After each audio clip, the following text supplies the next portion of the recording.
Hello and welcome to Third Thursday Lunch and a Divorce Lawyer. I'm attorney Peter Olson, Chicago Family Law Group. Thanks for joining us this month. I'm really super thankful and excited to have attorney Jennifer Lavin with us this month. How are you doing, Jennifer? Very well. Thank you so much for having me, Peter. No, for sure. And now, Jennifer, let's see here. You're why don't I just ask you like the open question? So what do you do? I am a solo divorce and family law attorney, and I practice in primarily Cook County, but also some other suburban counties around the major metropolitan Chicago area. And I am a true solo in the sense that at least at this time, I don't have a staff. And so I'm a one-woman show, basically. Hey, gives you some good flexibility sometimes. I've been there at times in my career. I have some nostalgia for it and some not so much, but and you're practicing family law. Give me what's a little bit of background in terms of how long have you been doing this, and just some nuts and bolts on your history, why you got into it. Right. So I was a college professor for a very long time before I changed careers as a byproduct of my own divorce. And I wound up deciding to go to law school as a second career. I had contemplated it primarily when I was in college because I was a political science major then.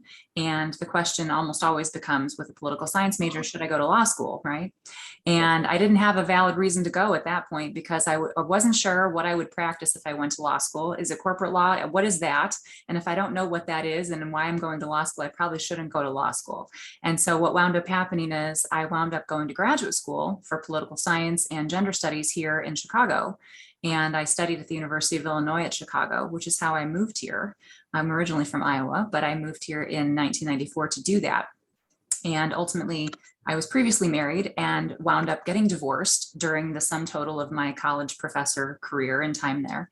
And it inspired me. I was already thinking about changing careers, but I wanted to use the same skill set that I already had in academia in terms of research, writing, argument, all of those things. And it dawned on me that I was actually also very interested as a litigant in my own case because all of these things were dovetailing at the same time. And I had a lot of court time, unfortunately, because my case was a sort of outlier and took a while to get done. But at the same time, in that observation of court, I started to become intrigued in the process. And I thought maybe this would be something that I might like to think about doing as a second career that would capitalize on all of those academic skills that I had and also focus on helping people maybe in a different way. And so the stars aligned. I wound up taking the LSAT. I applied to Chicago schools. I wound up going to Chicago Kent College of Law. Started in 2009. I graduated in 2012. And I've been out since 2012, almost 10 years now. Oh, wow. And always doing family law. Always family law. That was the whole reason for my admission. I said in my statement of purpose in my essay, I want to do family law. If that's not something you want, then don't accept me, basically, because that's the only reason I want to go to law school. And I had the good fortune of having the focus and ability to dovetail everything that I did then when I had electives and I had opportunities to do an externship with one of our domestic relations judges. I worked in the family law clinic. Once you know what you want to do, it's almost analogous to having your college major figured out. So you can do all of the things to bolster that while you're in school. I took as much family law, everything as I could get my hands on, and wound up having an ability to really focus on that the whole time. Oh, wow. That's cool. Yeah, right from the start. I feel like I kind of, what would you say, sort of drifted into family law. Right. Whereas I mean, that personal connection, I think, is meaningful and very meaningful to a prospective client as well. And right, I mean, surely, as a family law attorney as well, it ain't all just the legal stuff, right? It's here's some personal experience I have. Yes. I mean, right, it's a whole thing. I mean, to me, you're right. There's a certain it's a personal problem with a legal element or something. I feel like some legal consultant once said to me, people come to you with personal problems that just like happen to have a legal component, therefore I need a lawyer or something like that. There's a certain credibility that comes with having the background that potentially that I do. I mean, and it's not to say that you have to have been divorced to be a good and excellent divorce law professional. You don't, right? I mean, just for example, the fact that my parents were divorced when I was a kid, I come at this in that respect, knowing what that looks like and feels like. And I'm a child representative guardian ad litem in cases where I advocate for the children of parents who are in divorce and family law disputes. So I have that perspective as a child in those circumstances. And I know that piece of it personally. I also know the piece of it personally that comes from having been a litigant. I know how not fun it is to do your financial affidavit.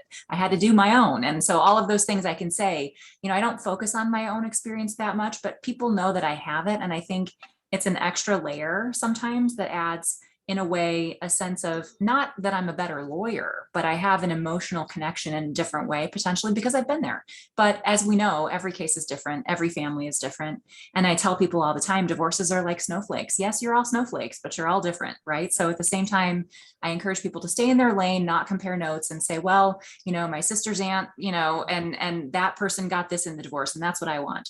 Ultimately, we're going to have different facts and different fact patterns for every family. But having the nucleus of the experience that I do and having the life experience that I do, I think coming to this professional decision now made all the difference because I've been through all of the things that I have that have added personally to what I do professionally. Hey, so my practice, I mean, here are the maybe two or three things I do, because I think you're different. I mean, if you were my direct competitor, I wouldn't have you on Thursday lunch and a voiced lawyer, but I'm kind of kidding. I think there's business is enough for everybody. And, some people, I always tell people kind of like, I don't know, my opinion, but there are plenty of good family law attorneys out there. You just don't want the person who's like doing real estate closings and bankruptcy and, right. 6 other things. Some people, want this personality. I always say, like, some people like chocolate ice cream, some people like vanilla ice cream, and they're both good ice creams. It's just some people like chocolate and some people like vanilla. Mm-hmm. But yeah, I mean, so all I'm really doing, all Chicago Family Law Group does is we really do 3 things. We really represent litigants in divorces, in unmarried parentage or custody cases. And then I suppose you would say there's a lot of like post decree or post judgment litigation. Your practice is different though. How so? Or give me a little nugget on, because right, I'm a family law attorney and so are you. So yeah, what are you doing though in your definition of in the Jennifer Lavin family law definition? Well, and it's taken on a very different tack for me too, because I started out primarily doing litigation, and I did that as a law clerk before I became licensed. I did it as an associate. I wound up starting my own practice, starting out doing mostly litigated matters. But at the same time, I always knew that I had the demeanor of a person who wants to do alternative dispute resolution, who believes in settling my cases. I'm not trying to go down the runway to trial. It's quite the opposite. My trial record is very, very small. It's rare. But at the same time, I've done it. I have the skills to do it. But at the same time, I have the practicality that comes from you'd rather spend those funds almost anywhere else than on litigation. And so the fact of the matter is I've gone a different direction in a few ways. So first of all, the first thing that I did to diversify my practice was to take mediation training. That was something that I wanted to do. I became a mediator first.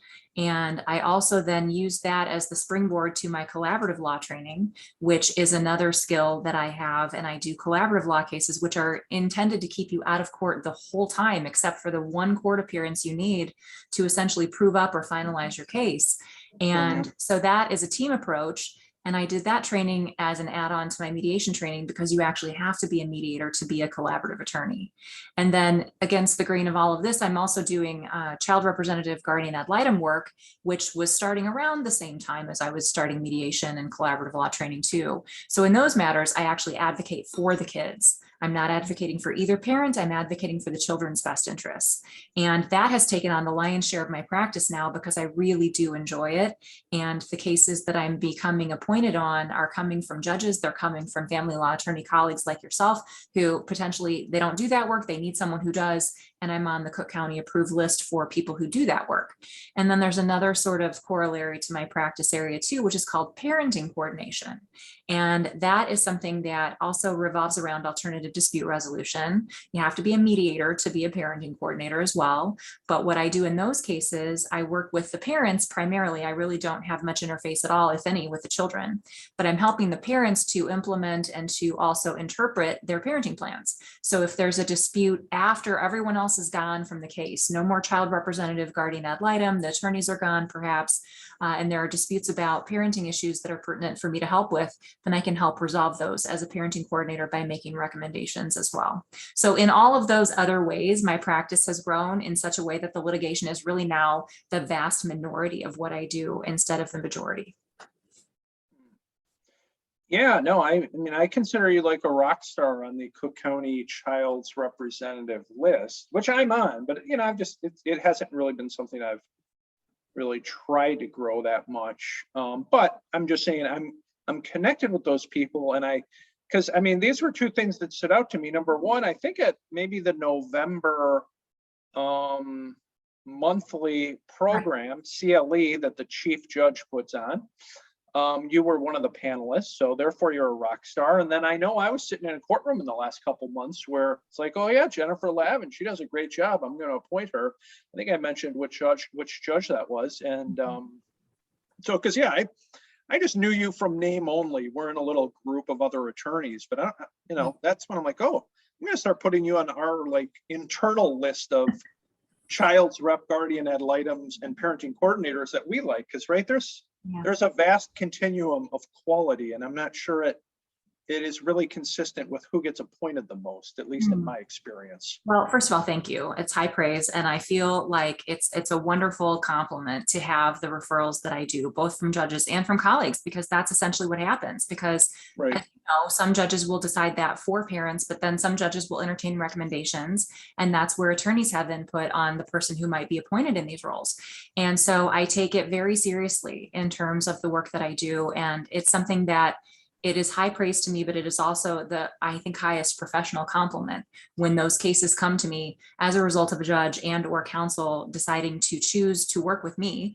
And I am very appreciative of the appointments that I'm receiving in that regard, because ultimately I really do. I have a passion for this work, and I'm realizing at least all signs right now are starting to point that I'm really good at it too. So hopefully that means that I'm helping a lot of kids. And ultimately that's what I love the most about the work that I do in those capacities.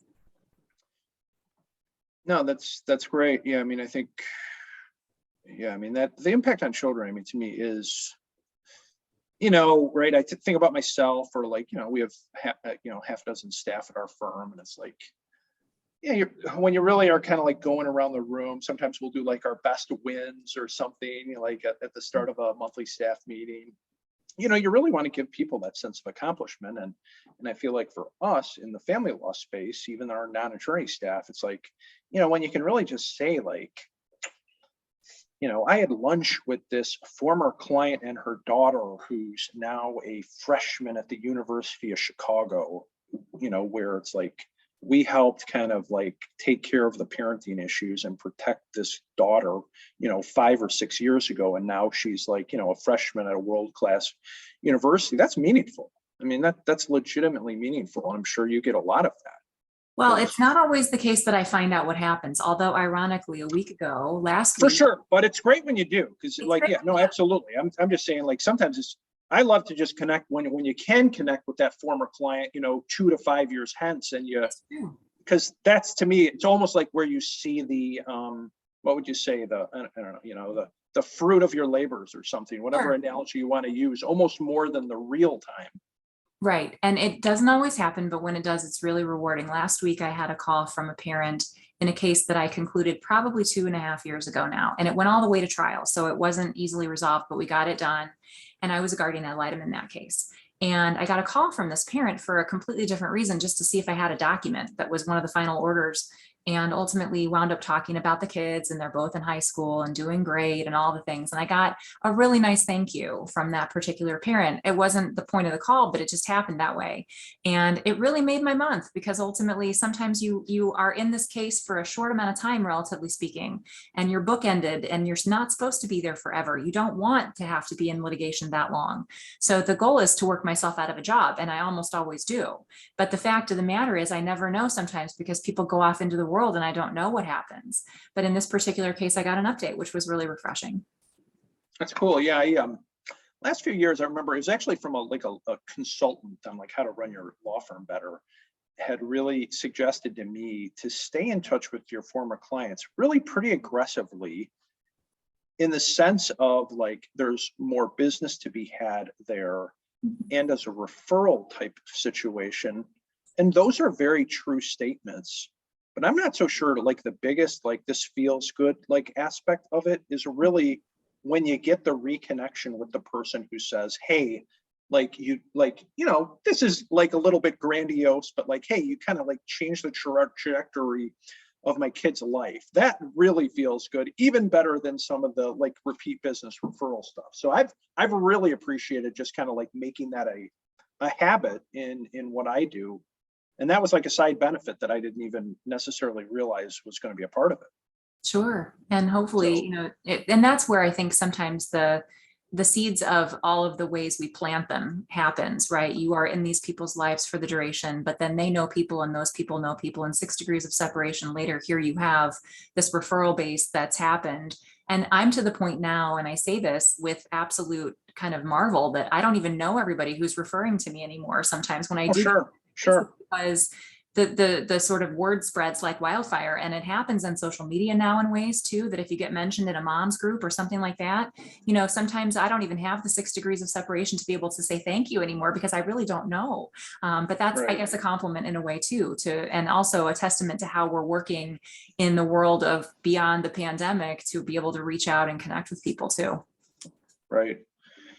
Hey, so I don't want to, abuse your time and keep you for too long here, but how about we talk a little bit about just a little more in depth on sort of what does it look like for you, and maybe a couple nuggets when you are sort of that and I think this audience isn't necessarily lawyers only, but I'm going to say you're kind of representing a child in a case, and we'll distinguish it from parenting coordination. But right, I have a case in court tomorrow. This is true. Right, we have a temporary parenting order entered, and the parties were referred to mediation. And, we got the thing back that says no agreement. And so then, at least typically, I find that's when a court then will appoint an attorney to represent the child's interests, whether as a guardian ad litem or a child's rep. Who might be you, I guess, based on your practice. I'm not saying specific to this case. I'm just saying, like, so, you get that appointment order, tomorrow. What are some of the things you're doing kind of in that role, kind of like really near term, once you're appointed? I'm just curious, for our audience. Sure. One of the things I think is to triage what the issues are, because sometimes I get appointed in these cases on a really quick turnaround time because there's an emergency. And that is usually an endangerment issue of a child in some way. And so I have that happen on a fairly frequent basis, actually, because there are often those cases in family law where we have to do something right now. It's not a long-term issue of what are we going to decide on, who's going to have decision making, and what's the parenting schedule going to look like in the big picture. We have short run issues right now that are really time sensitive and important. And they can be sometimes about physical endangerment. They can sometimes be about decision making on, for example, school enrollment, vaccination. These are all things that are very contemporary issues with COVID. What are we going to do about vaccines now that we have them for everybody down to 5 years old? What are we going to do? And so those are some contemporary issues that often happen on a more time sensitive basis. And so for those cases, I have to dive in sometimes really quickly.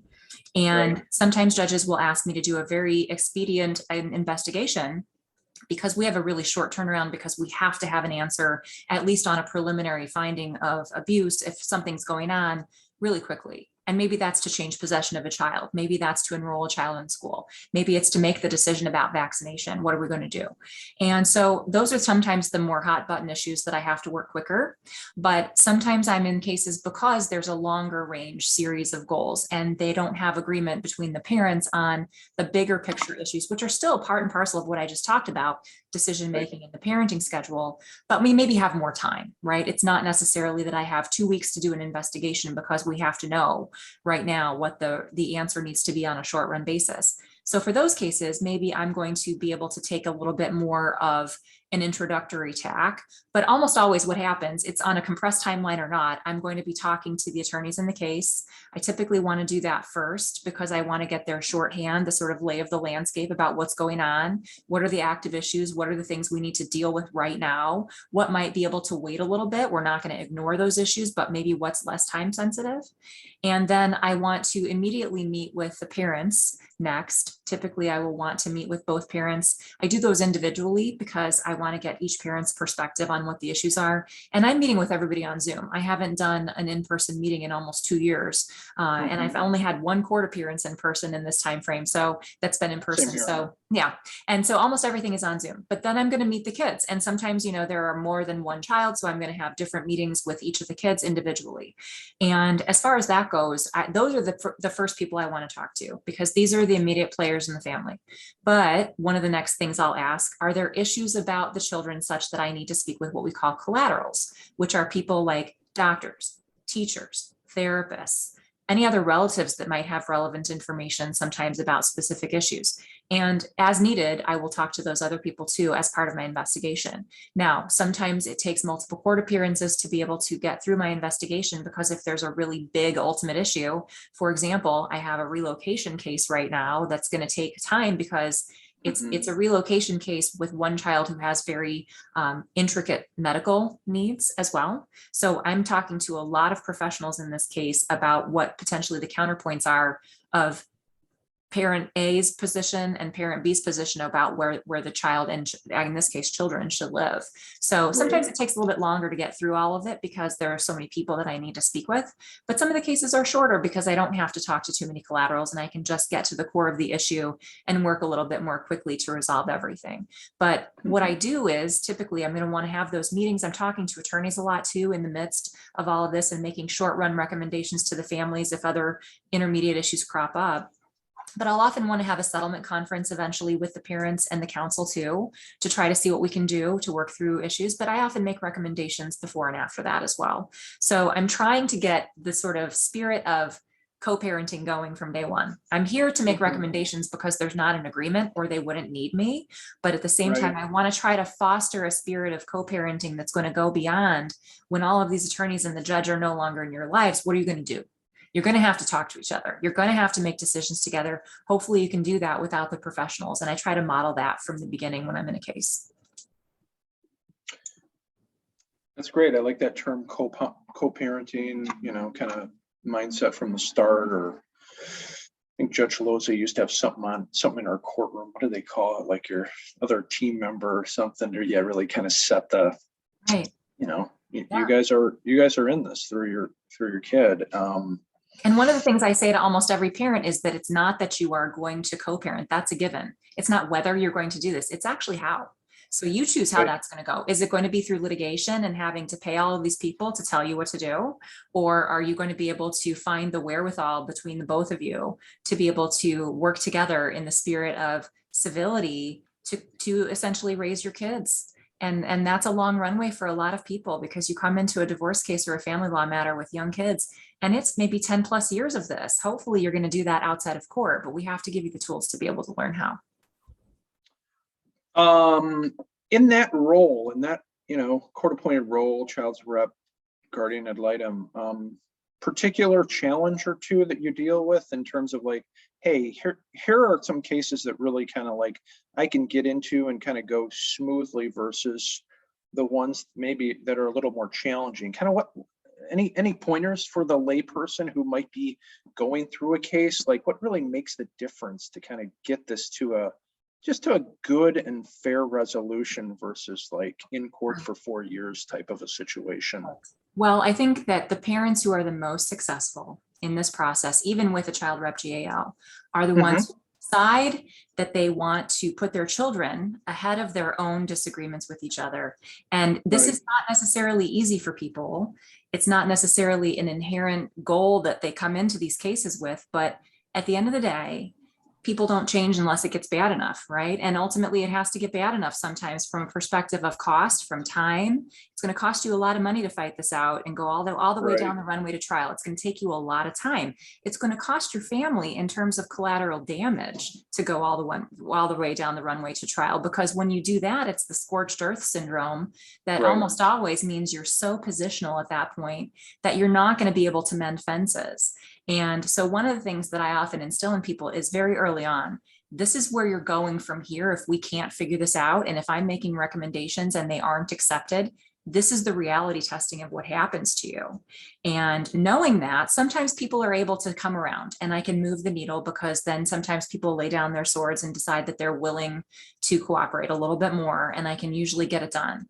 But sometimes where you have those sort of recalcitrant personalities, and sometimes that's because of maybe it's a substance use issue, maybe it's a mental health issue. There could be other variables here that I can't control for, that are literally limiting somebody's ability to be reasonable, right?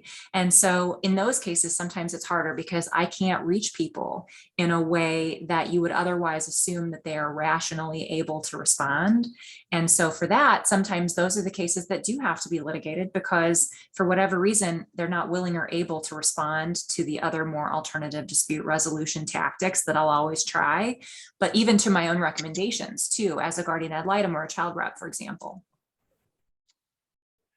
Yeah, and I don't want to go down that rabbit hole too much further, because I actually do want to talk some parenting coordination with you. But yeah, I feel like I'm not so sure, right? We were just talking about like some of the sort of best sense of accomplishment, best experience. To me, the worst situation when you're like sitting in a courtroom, I feel like it's not too many of my cases and probably not too many of yours, but it's like you'll see parents who've been just litigating forever. And oftentimes you'll see this, I don't think this snapshot you'll see, it's like they're fighting at a certain point about like therapist for the child. And it's like, you know, darn well, like in a lot of ways, their choices and their kind of like recalcitrance and not putting the kid's best interest first is why, like, you know, 5 years, you know, X number of years down the line, I'm sitting in a courtroom watching people like debate who should be our kid's therapist. Yeah. And right, that's a little bit like short or too simple about it, but I really do hate it when you see it, because you see that more, you know, a good amount. And it's really, to me, it's sad. Well, and I think the bottom line is it's a control issue. Almost all of the things in terms of the examples we could provide about that, if it's a therapist or whatever else, it's almost always the common denominator is control, because one parent wants one thing and the other parent wants the other thing. And sometimes they're at odds just so that the other parent doesn't get what they want. And ultimately that's unfortunate at best, because the kids become the collateral damage in the middle. But one of the things that I always explain to people along the way is, look, the fact of the matter is you can't agree, won't agree, or both. That's how you got me as a child rep or a guardian ad litem. I'm here to make recommendations. If that doesn't solve it for you, then the judge is going to eventually make rulings happen after a hearing or a trial. So either way, you are losing control here. You are not gaining it. And so the more that you want to throw down your sword and fight about this, the more that you are going to have all of these other people come into your lives and essentially tell you what you're going to do. Not me as the judge. I'm not a judge, but I can make recommendations, but the judge is ultimately going to tell you what you are going to do. And is that what you want? You have the most chance of it here, actually, even more so in mediation, but you can't do that because mediation essentially failed, or you wouldn't get to the child representative guardian item. So mediation didn't work. You had the most control there. You have still some control here if we can manage to that. But if I'm making recommendations, the judge is probably going to weigh those pretty heavily. And then ultimately, if you don't want to accept those recommendations, the judge is going to make rulings and tell you. So how do you want to do it? Right. Hey, so we've been talking a little bit about these roles where you're, you know, and I'm not trying to be all legal or not too unlegal about it, but right, you know, where, you know, your client in a sense is the minor child going through a case. We've also talked about this different role that's called a parenting coordination or a parenting coordinator. What's the definition of that role? Well, there's actually a local rule in Cook County that gives me the scope and authority. I won't go too much into the weeds. Yeah, no. But yeah, and it hasn't been there that long. That's why I feel like people, I mean, I'm showing my age a little bit, but I remember when that rule came out. I mean, it's about a decade or maybe even a little less. that's about right. And so ultimately there's a scope and authority that we're granted as parenting coordinators, but essentially it's, again, more alternative dispute resolution outside of court with the description. And I borrow this from a colleague who's also a parenting coordinator as well. Sure. And you might know Gail Petrich. I'll just give her credit where I credit's sure do. and Sure. she's terrific. And she says that parenting coordination is mediation with teeth. And I say that because as a mediator, I can't make any kind of recommendation. I'm a neutral as a mediator, for example. Right. I'm here to facilitate your agreements that you're reaching with each other as co-parents and potentially spouses or not, if you're married or not. But ultimately, as a mediator, I don't make recommendations. I'm a neutral. But as a parenting coordinator, I am a mediator helping you to try to work through your disputes alternatively outside of the court process. But I can make recommendations, and I can do that within the scope and authority that I'm given as a parenting coordinator by our local rule. Now, there's a state statute that's hopefully in process and we'll hopefully get through sooner rather than later that will hopefully grant statewide authority to parenting coordinators so that it's not just a county-driven process. But that hasn't happened yet. But here in Cook County, Right. we have some authority on that local rule. And ultimately, what I mean is that, for example, if there's a parenting plan in place or we're getting to one, sometimes pre-decree or post-decree, whenever the parenting coordinator is appointed, I tend to see it more post-decree after the judgment has been entered. But I'm here to help those parents with interpreting and implementing their parenting plans. So if there's a dispute about, for example, let's say they want to swap parenting time, and what does their judgment say about that? I might be called upon to help interpret what that means and what the ultimate resolution of the issue should be. One of the things that I can't do is recommend anything that would permanently modify the court orders that people already have, because that's a judicial authority. I don't issue court orders. A judge does that, and I can't modify their court orders because a judge does that too. But I can also potentially help them to mediate things where they might reach an agreement that might result then in their attorneys or former counsel drafting an agreed order that modifies what they already have because they've come to their own agreement about it. And then they're just submitting that to the court for approval. But on my own recommendation, I can't make any recommendations that would permanently modify what they have. But one of the things that we can do is work within the four corners of their agreement and figure out how to work with what they've got and what might be in the kid's best interest, ultimately in terms of making those temporary sort of changes to the parenting time, or to, if it's a decision-making issue that they want to agree to, for example. Yeah, I like that. I liked your phraseology, mediation with teeth. I feel like when I explain the role, I think I'll call you a bit of more of an arbitrator, or something that might be, inaccurate, but well, yeah, it's not altogether wrong, because sometimes what happens, and it depends on the order language appointing me, but sometimes what people will do is they'll say, listen, the parenting coordinator has final authority on these issues unless and until somebody wants to litigate. And so that's where sometimes you need that stopgap, because, for example, if you're trying to avoid litigation and mediation and you need a short run issue resolved, I think that parenting coordinators are really effective, because we are mediators, but we also have that ability to make recommendations. And you're going to get in to see me or email me to get a result faster than you're even probably going to get a mediation, a consultation or appointment. And so it's more expedited. It can be for those sort of one-off issues that we just need you for this tiny little piece, and then we're going to go off and be fine for a while. I think sometimes what happens in those parenting coordinator cases is they're very episodic. Sometimes nothing happens for months or maybe ever. I have some cases that I've never been called upon because they're getting along. But in the cases where I'm needed, it technically could be as often or as little as they need me. But typically it's presenting an issue on a frequency of whatever the occurrence is, so that it may be once every 2 or 3 months. And then I don't hear from people again. And unless and until they need me, right? I'm here, but I'm the one who's being presented those issues. I don't go out and ask people voluntarily, how are you doing? Do you need me? They're the ones coming to me. So when they do, it can be more variable. It's not always a frequent scenario, but sometimes there are more frequent cases where they need me more often.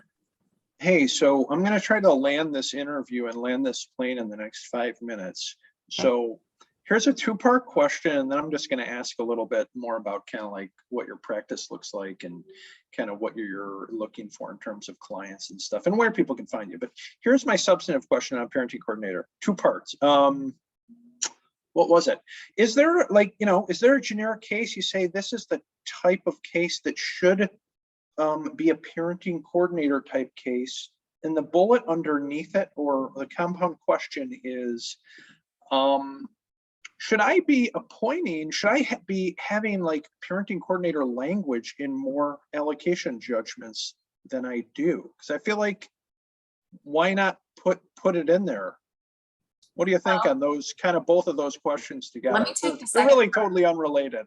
Let me But take go the ahead. second part first, though, because either you have to agree to a parenting coordinator or the judge has to order it. So Right. you can do it by agreement, and you can put that in an allocation judgment, and you might even name the person who you want to have appointed. And so I think that's great, because sometimes the reason for that is because you know, for example, that there have already potentially been conflicts along the way for this particular Right. family. And all signs point to there's probably going to be a reason why they're still going to need help after the judgment for the parenting plan has been entered, right? And so there could be very valid reasons, because maybe there has been a child representative or a guardian ad litem already involved who's been heavily utilized, but doesn't want to have to still be on the potential recurring appointment indefinitely. And a way to hand that off potentially is to assign a parenting coordinator who can come in, take over after the two attorneys potentially and the guardian ad litem or child rep are gone, and be one person to help resolve the disputes going forward that both parents would then utilize. So that's something you can do by agreement, or the court can order it. But at the same time, what kind of case is ripe for parenting coordination? I think are those cases where there are lots and lots of recurring communication issues for parents. There are potentially the landmines that you know they're going to fall into. We do as much to try to avoid these things in allocation judgments as we can, because we know that parents are often going to have contested issues even after the judgment has been entered. But one of the things I would say is, if you know that this case has been on your caseload a long time and it's been heavily contested, and it's been into the weeds on these issues because we can't agree that it's Tuesday, that's probably going to be a case where you need a parenting coordinator. It's probably a good idea, because then at least there's a backstop. They have a resource. And sometimes that's its own comfort for parents, because they don't have to use me unless and until one person brings an issue before me. But at the same time, if they do need me, I'm there. So it sometimes, I think, in the cases where I don't hear from people, it's a reassurance. I know I have somebody there if I need it. I don't have to go back to court and hire counsel again. I don't have to run the risk of another child rep GAL being appointed to come in and do an investigation. I have a more limited issue basis. I have somebody who can help with it, hopefully get us in and out and done and resolve these short run issues faster and more economically than court. So those are the kind of cases that typically are ripe for a parenting coordinator. And I think it's great. And I think more judges are endorsing this, which is wonderful to see, because it helps keep people out of their courtrooms on post-decree matters, which is to their benefit too. Yeah, I mean, I don't know. I know I have one case right now where I've been thinking about, hey, we need a parenting coordinator, where it's just, I don't think you're not talking about fundamental issues of like, who's the majority time parent, how's decision making made, are we going to dramatically change parenting time? But every smallish thing that probably, just every little smallish thing, pick up, drop off, smallish communication, just enrollment in extracurriculars. I want to do ballet class. I want them to do piano. These are the kinds of things where it's not even necessarily cost benefit worth it to go back to court. Yeah, and that's what I mean. It's like this, we're kind of in court on this case, and it's like, I'm not going to name her name, but I'm like, client, you can't afford to have private attorneys battling on this for the duration of your child's majority, minority. So let's get a parenting coordinator in here and, keep this out of court for the next 8 years. So it's true. And it's as needed. And ultimately the parents are sharing the fees in whatever proration either they agree to or the court decides. So you have more of the sort of economical basis to do it, also the time basis to do it, and also the length of time that people need, right? Because especially where you have young kids, this is a long window between now and 18. And if you need us, we're here. But at the same time, if you don't, go along and prosper in terms of your co-parenting. I love it when cases don't need me, but at the same time, when they do, I'm here. Right. Hey, Jennifer, thanks again for jumping on here. What, if somebody wants to hire you when they need an excellent family law attorney, how can they reach you? And, is there a particular kind of clientele you're looking for, in your niche family law practice? Sure. Well, and ultimately my practice has turned less and less high contested litigation, just because I don't necessarily have the bandwidth with whatever else I'm doing. But when you have a case that lends itself maybe to more sort of alternative dispute resolution, whether it's in mediation or collaborative law, those are the kinds of cases that I'm probably best suited for. not Sure. necessarily the high conflict where it's heavy litigation, just because I've got Right. such a different caseload. But in terms of where to find me, so my website is lavinfamilylaw, all one word.com. And that's where you can find all of the things about me and how to reach me. So that would be the way to do it, I think. And thank you again, Peter, for having me. It's been a lot of fun.